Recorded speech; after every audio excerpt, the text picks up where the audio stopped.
मराठीमध्ये आपले स्वागत आहे।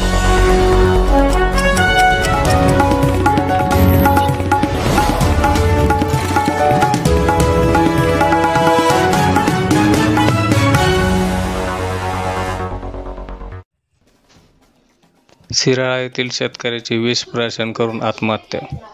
प्रकाश महादेव जानकर, शिराळा तालुका परांडा येथील शेतकरी कर्जाला कंटाळून विष प्राशन करून आत्महत्या केल्याची घटना दिनांक 21 डिसेंबर रोजी घडली।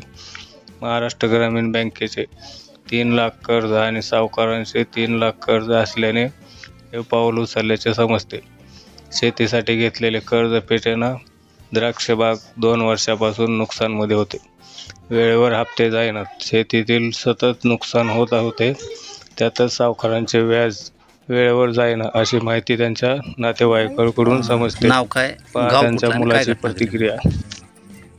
नाव आविष्कार प्रकाश जानकर, गाव शिराळा। काय घडले? काय नेमकं म्हणजे कशामुळे वडिलांनी औषध प्राशन केलं होतं?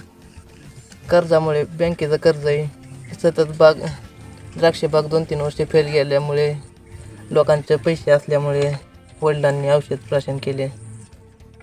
साधारण किती लोकांचं किती पैसे होतं? बँकेचं किती कर्ज होतं? काय बँकेचं 3 लाख, लोकांचं 2-3 लाख रुपये कर्ज होतं। काय बागेला नेमकं कशामुळं? किती एकर बाग होती काय सांगा? बाग 1 एकर होती। बागेला पाणी नव्हतं, औषधांना पैसे नव्हतं, त्याच्या पाय बाग फेल गेली 2 वर्ष सलग। काय नेमकं कधी औषध प्राशन केलं आणि कधी त्यांचा मृत्यू झाला वगैरे काय? रात्री औषध प्राशन केलं, दुसऱ्या दिवशी सकाळी मृत्यू झाला। काय नेमकं कशामुळं? ते पैशांच्यामुळं घरामध्ये टेन्शन होतं काय? काय तुमचं बोलणं व्हायचं त्याच्यामध्ये? सतत बोलणं व्हायचं, बसल्यावर पैशांच्या टेन्शनमुळे त्यांनी औषध प्राशन केलं। अश्विनी ब्युटी पार्लर येथे रूप लावण्यमय होते, सौंदर्याला सुकुमारता येते। Facial, pedicure, bleach, makeup, hairstyle, eyebrow, hair cut, लग्न समारंभाचे मेकअप ऑर्डर स्वीकारले जातील। पत्ता: Ashwini beauty parlour, bus stand जवळ, मंडई पेठ, परंडा। संपर्क: 75 88 93 75 46।